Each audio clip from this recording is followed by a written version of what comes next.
Hello students, welcome to Mahi biology classes. हम पढ़ रहे हैं पादप जगत चैप्टर को, प्लांट किंगडम चैप्टर को, जिसमें हमने लास्ट 2 वीडियोस में क्या देखा, जनरल कैरेक्टर देखे और साथ में एल्गी के सामान्य लक्षणों को भी देखा।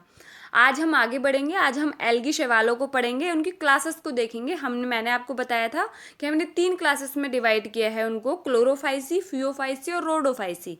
हरे शैवाल, भूरे शैवाल और लाल शैवाल। आज हम उनके बारे में बात करेंगे।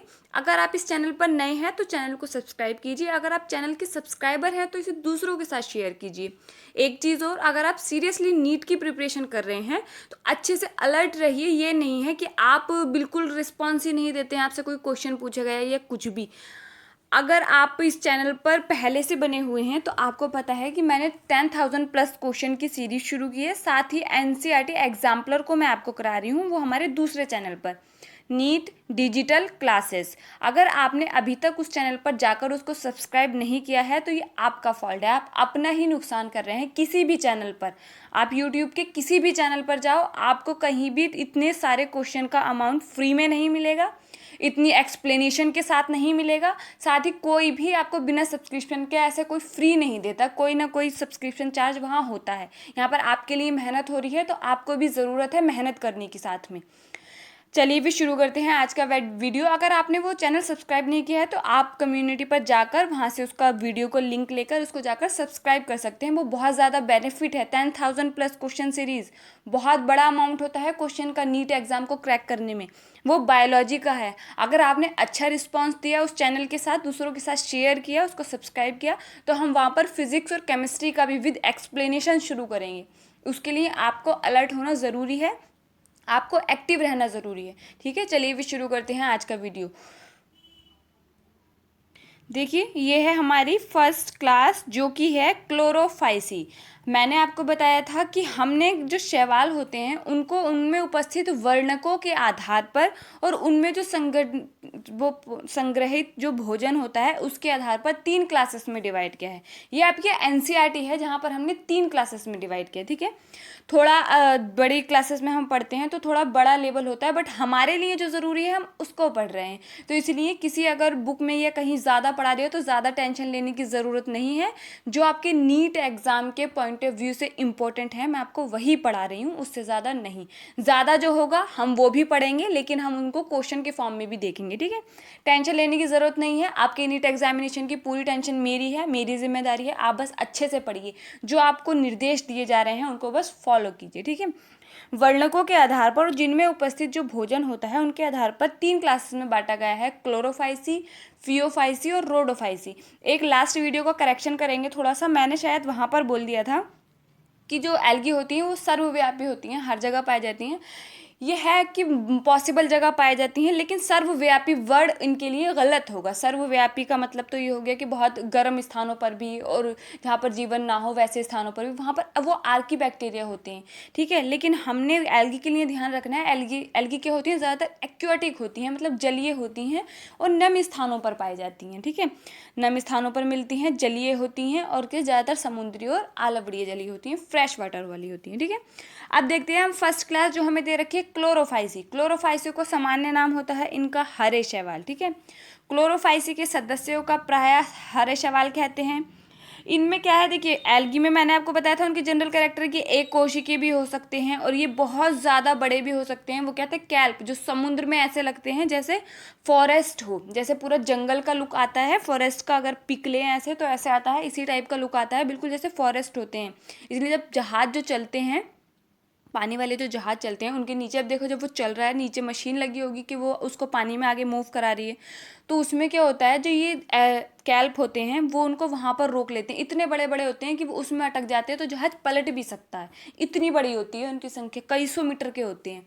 तो एक कोशिकीय भी हो सकते हैं। मैंने आपको कॉलोनी है, ये जो एक कोशिकीय कॉलोनी है ये अथवा तंतु में हो सकते हैं। ये इन सब के एग्जाम्पल भी बता रखे हैं, वो एग्जाम्पल याद रखने हैं कि कौन सा कॉलोनिया होता है, कौन सा होता है, कौन सा होता है, कौन सा होता है, जल्दी बोलो। वॉलबॉक्स। वॉलबॉक्स क्या होता है, कॉलोनी होता है और उसकी कॉलोनी को क्या बोलते हैं हम, सिनोबियम बोलते हैं। ये आपको पता होना चाहिए। जब हम किसी भी कॉम्पिटिटिव एग्जाम की तैयारी कर रहे हैं ना, तो हमारे दिमाग में चीज़ें ऐसे ही सेट होनी चाहिए जैसे बताई गई हों और जैसे क्वेश्चन पूछा जाता है। ठीक है, कॉलोनियाँ जो है वो है। अगर तंतु में मैंने आपको 2 बताए थे, दोनों का नाम आप मुझे बताएंगे, मैं नहीं बताऊंगी, और कमेंट सबका मुझे मिलना चाहिए नीचे। मैंने 2 आपको तंतु में बताए थे, फिलामेंटस, दोनों में डिफरेंस भी बताया था, वो दोनों के नाम आपने मुझे कमेंट बॉक्स में देना है, ठीक है। अब देखिए, मैंने आपको बताया था कि क्लोरोफिल ए जो होता है वो तीनों क्लासेस में उपस्थित होगा। क्लोरोफिल ए तीनों में होगा, क्लोरोफाइसी, फियोफाइसी, रोडोफाइसी। लेकिन यहाँ पर जो दूसरे हैं, जैसे क्लोरोफिल बी, क्लोरोफिल आपको बी कहाँ मिलेगा, आपको सिर्फ क्लोरोफाइसी के अंदर मिलेगा, ठीक है। क्लोरोफिल ए तथा बी के प्रभावी होने के कारण इनका रंग हरी घास की तरह होता है, ठीक है। अब आपके माइंड में मैंने पहले ही बताया था, क्वेश्चन उठाया होगा कि क्या फिर जो दूसरे क्लोरोफिल सी और डी जो फियोफाइसी और रोडोफाइसी में होते हैं, क्या उनकी वजह से उनका कलर अलग कलर का होता है? तो नहीं, क्लोरोफिल कोई भी हो, ए बी सी डी, वो हमेशा हरे ही कलर का होता है, ग्रीन ही कलर का होता है, ठीक है। अब डिफरेंस कहाँ पर आता है, क्यों उनका कलर वैसा होता है, हम आगे देखेंगे। इसको पढ़िए पहले। क्लोरोफिल ए तथा बी के प्रभावी होने के कारण इनका रंग हरी घास की तरह होता है। वर्णक सुस्पष्ट क्लोरोप्लास्ट में होते हैं, वर्णक जो होते हैं क्लोरोप्लास्ट में होते हैं, ठीक है, हरित लवक। क्लोरोप्लास्ट डिस्क प्लेट की तरह जालिकाकार, कप की आकार, सर्पिल अथवा रिबन के आकार के हो सकते हैं। क्लोरोप्लास्ट का आकार जो होता है वो अलग अलग हो सकता है। मैंने आपको एक स्पाइरल शेप क्लोरोप्लास्ट बताया था, मुझे उस एल्गी का नाम आपने बताना है जिसके अंदर स्पाइरल शेप क्लोरोप्लास्ट पाया जाता है, ठीक है। इनके अधिकांश सदस्यों के क्लोरोप्लास्ट में एक अथवा एक से अधिक पायरेनॉइड होते हैं। पायरेनॉइड के बारे में भी आपको बता दिया गया है, क्या होते हैं, मतलब जहाँ पर फूड स्टोरेज हो, इसमें क्या होता है, प्रोटीन का कोर होता है, उसके आसपास क्या होता है, स्टार्च अपने आप को इकट्ठा कर लेता है। इंपॉर्टेंट क्वेश्चन है, और सिर्फ कहाँ मिलते हैं, शैवालों के अंदर मिलते हैं, बाकी कहीं नहीं मिलते। पायरेनॉइड स्टार्च होते हैं। कुछ शैवाल तेल बिंदु के रूप में भोजन संचित करते हैं। हरे शैवाल प्रायः एक कठोर कोशिका भित्ति, हरे शैवालों में क्या होती है, कठोर कोशिका भित्ति होती है, जिसकी भीतरी सतह सेल्यूलोज की तथा बाहरी सतह पैक्टोस की बनी होती है। सेल्यूलोज और पैक्टोस होता है यहाँ पर पैक्टिन। पैक्टिन की जो बाहरी लेयर होती है वो क्या होती है, डिजॉल्व होती रहती है वाटर में, जिसके कारण ये क्या होता है, चिकना हो जाता है, स्लाइमली हो जाता है। तभी हम जो एल्गी होते हैं, अगर उस पर कहीं बाई चांस हम किसी पत्थर, किसी ऐसी पानी के झरनों वगैरह ऐसी जगह पर जाते हैं, वहाँ हमने देखा है कि पत्थरों पर हरे हरे कलर का ऐसे कुछ जमा होता है, तो वो क्या होता है, वो एल्गी ही होता है, और वो स्लिपरी होता है। अगर उस पर गलती से आपका पैर लग गया तो आप फिसल जाओगे वहाँ पर, तो वो क्या होता है, स्लिपरी होता है। तो वो क्या है, वो जो एल्गी होती है उसकी वो जो बाहरी भित्ति बनी होती है वो पैक्टोस की बनी होती है, और वो क्या होती रहती है, पानी में डिजॉल्व होती रहती है, जो म्यूसिलेज को बनाती है, ठीक है, ध्यान रखना है। लेकिन मेन जो होता है वो किससे बनी होती है, सेल्यूलोज। अगर हम एक ही सीधा ऑप्शन दिया गया और हमसे पूछा गया हो तो हम किसको चूज करेंगे, हम सेल्यूलोज को चुनेंगे। लेकिन अगर सेल्यूलो कोशिका भित्ति के बारे में पूछा गया और वहाँ पर सेल्यूलोज और पैक्टोस दोनों प्रेजेंट है एक ऑप्शन में, तो वो ऑप्शन मोर करेक्ट होगा, ठीक है। अब देखिए, कायिक जनन प्रायः तंतु के टूटने से अथवा विभिन्न प्रकार के बीजाणुओं के स्पोर से बनने से होता है। अलैंगिक जनन फ्लैजेला युक्त जू स्पोर से बनता है। जू स्पोर जो होते हैं वो जो स्पोरेंजिया के अंदर बनते हैं, जू स्पोरेंजिया के अंदर बनते हैं।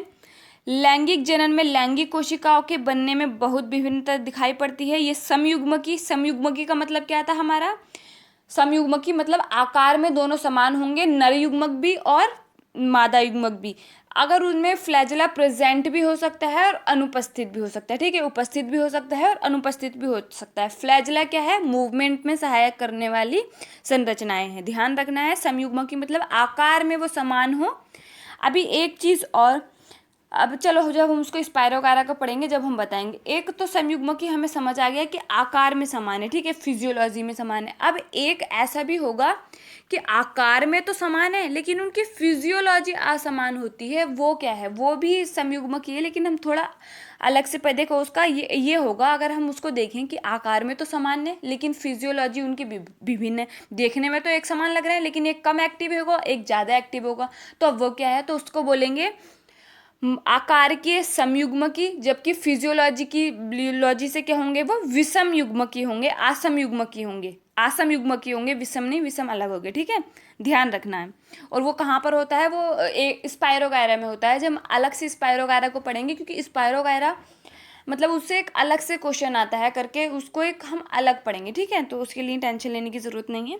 समयुग्मकी समझ आया, मतलब आकार में समान हो तो उनको बोलेंगे समयुग्मकी, लेकिन आकार में समान नहीं होते, एक बड़ा एक छोटा होता है तो उसको हम बोलते हैं असम युग्मकी। जबकि विषम युग्मकी कैसे होता है, विषम युग्मकी का आकार में जो नर युग्मक होगा वो तो छोटा होगा और एक्टिव होगा, मतलब वो ज़्यादा फिजियोलॉजिकली एक्टिव होगा, और जबकि जो बड़ा होगा वो मादा होगा और वो अचल होगा, वो एक्टिविटी शो नहीं करेगा, ठीक है, ऐसी मूवमेंट वगैरह कुछ शो नहीं करेगा, तो वो होता है विषम युग्मकी। समझ में आया। ये सीक्वेंस ऐसे ही पूछा जाता है कि मतलब सवालों में कैसे लैंगिक जनन में क्या क्या होता है, तो हमें पता है समयुग्मकी, असमयुग्मकी और विषम युग्मकी प्रकार से होता है। अब सबसे इम्पोर्टेंट चीज़ जो इनके एनसीईआरटी के अंदर आपको दे रखे हैं एग्जाम्पल।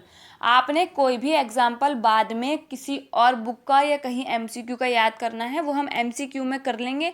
10,000 प्लस क्वेश्चन सीरीज ऐसे ही नहीं चलेगी, मैं बार बार उसको बोल रही हूँ कि 10,000 plus question series, 10,000 plus question series, तो मतलब वो बेहद इंपॉर्टेंट हो जाती है बच्चा। वहाँ पर अगर कुछ चीज़ ऐसी है जो एनसीईआरटी के बाहर आती है और हम उसको इतना डिटेल में टाइम अपना वेस्ट नहीं करना चाहते, कि हम नहीं पढ़ना चाहते, तो हम वहाँ पर उसको क्वेश्चन के फॉर्मेट में देखेंगे। बहुत इंपॉर्टेंट है, उसको जाके चैनल को सब्सक्राइब करें, दूसरों के साथ शेयर करें, ठीक है।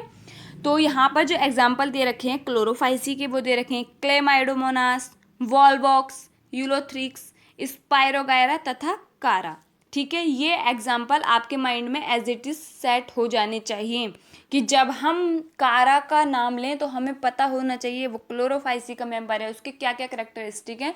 अभी हम आगे भी देखेंगे। जैसे ये कारा जो है, ये कारा थोड़ी इंपॉर्टेंट हो जाती है। देखिए, जो एल्गी होते हैं उनके सामान्य लक्षणों में एक चीज़ है कि एल्गी में जो सेक्स ऑर्गन होते हैं वो यूनिसेल्युलर होते हैं, एक कोशिकीय होते हैं। लेकिन जो ये कारा है, इसमें सेक्स ऑर्गन जो होते हैं वो यूनिसेल्युलर नहीं होते, बहुकोशिकीय होते हैं, और क्या होते हैं, जैकेट से घिरे होते हैं, जो कि ब्रायोफाइट का लक्षण है। तो ऐसा माना जाता है कि जो ये कारा एल्गी है, इसी से ब्रायोफाइट्स इवॉल्व हुए हैं।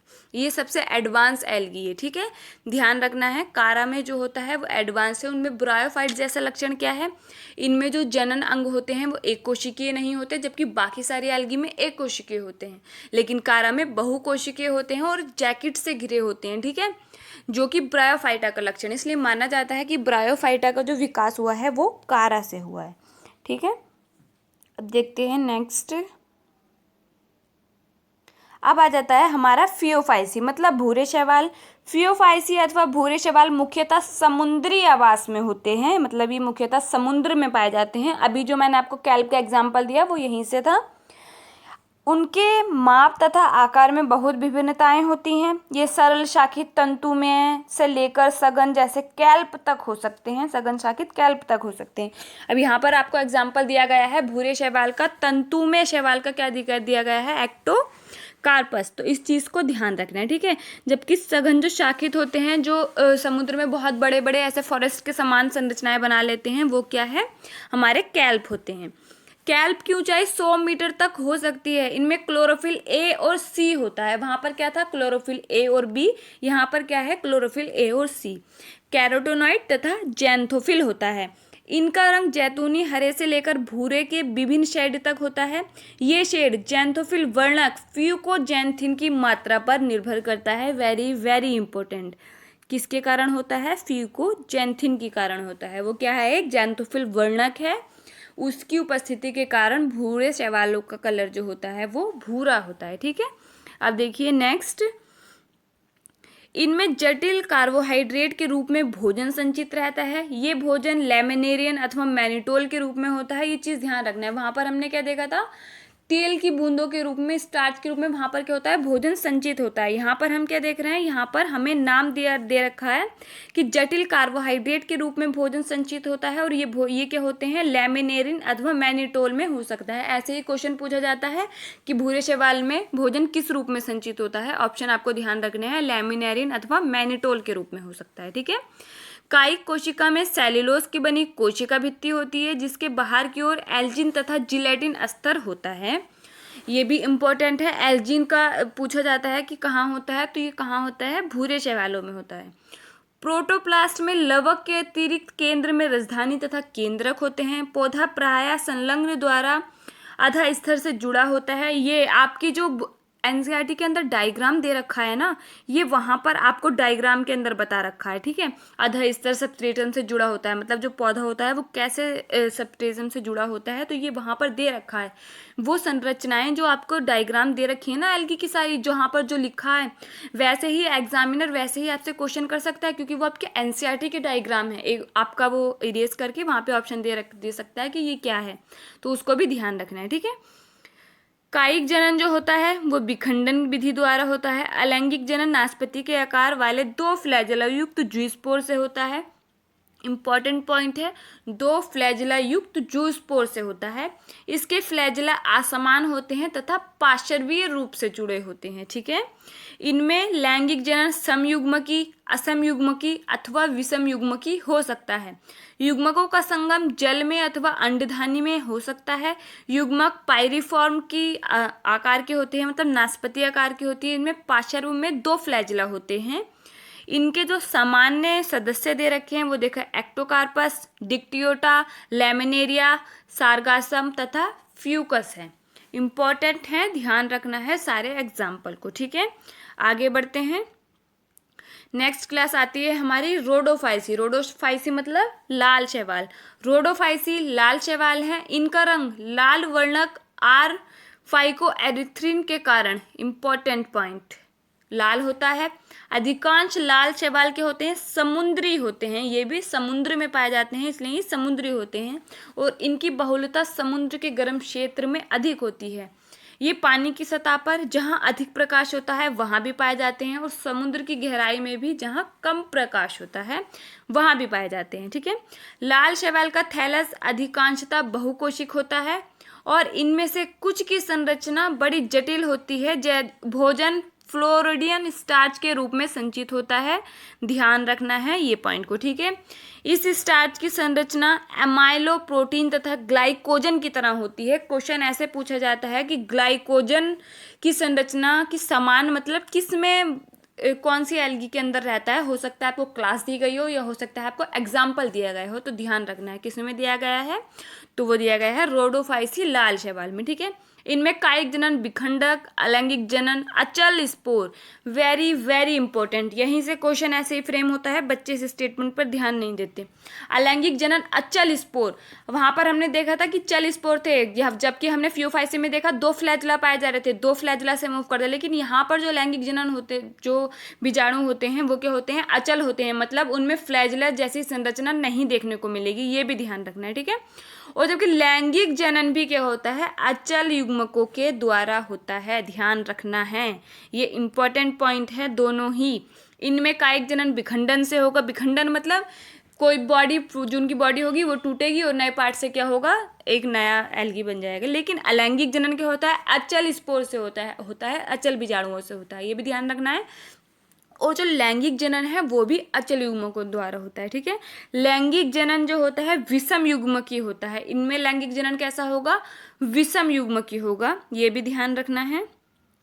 और इसके पश्चात निश्चितोत्तर विकास होता है, ठीक है। इसके सामान्य लक्षण है polysiphonia, gracilaria, porphyra, gelidium. Gracilaria, gelidium important है, इन पे बहुत बार क्वेश्चन पूछा गया है। इंपॉर्टेंट तो सभी हैं, लेकिन इस पर एक क्वेश्चन पूछा जाता है कि एगार एगार कहाँ से प्राप्त होता है, तो वो इन्हीं 2 से प्राप्त होता है, ठीक है, ध्यान रखना है। हमने देखा, मतलब रेड एल्गी तो थोड़ा, जो लाल शैवाल है ये थोड़ा एडवांस टाइप का शो कर रहे हैं। देखो इनमें क्या होता है, इनमें लैंगिक जनन वहाँ पर हमने देखा तीनों प्रकार से हो रहा है, समयुग्मक की भी हो रहा है, असमयुग्मक की भी हो रहा है, जबकि विषम युग्मक की भी हो रहा है। लेकिन यहाँ पर हमने देखा लैंगिक जनन सिर्फ विषम युग्मक की हो रहा है, मतलब छोटा जो होगा। लेकिन ये चीज़ भी ध्यान रखनी है, दोनों ही अचल होते हैं, ठीक है। और यहाँ पर अलैंगिक जो बीजाणु बनते हैं वो भी क्या होंगे, अचल होंगे, उनमें कोई फ्लैजला जैसी संरचना नहीं होगी। जबकि कायिक जनन विखंडन द्वारा होता है, इसके बाद निश्चितोत्तर विकास भी होता है, ठीक है, ये चीज़ ध्यान रखनी है। बाकी एल्गी के कुछ इंपॉर्टेंट पॉइंट्स हैं जो हम लास्ट क्लास में एनसीईआरटी को ना पढ़कर उनको देखेंगे, जो इंपॉर्टेंट पॉइंट्स अब आगे आपके एनसीईआरटी से अलग बचते हैं, ठीक है।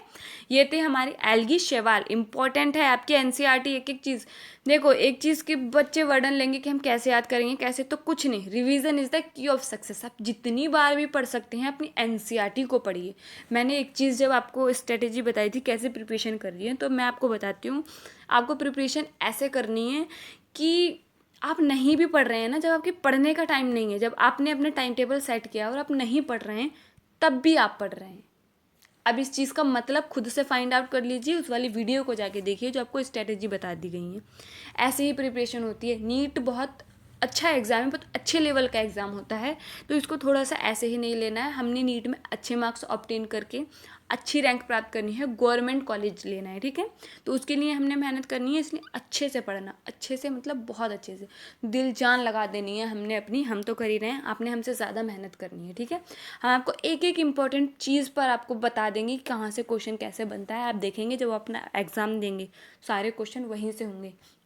एक दो क्वेश्चन जो आउट ऑफ बॉक्स होते हैं उनको अगर आप छोड़ भी देना, मैं मानती हूँ अगर आप 5 क्वेश्चन को भी मान के चलें कि वो हम आउट ऑफ बॉक्स होंगे, हमें नहीं आते हैं, तब भी अगर आपने पूरा अच्छे से बायोलॉजी को पढ़ा ना, आपने उसके 85 क्वेश्चन सही कर दिए, रैंक बढ़िया हो जाएगी आपकी।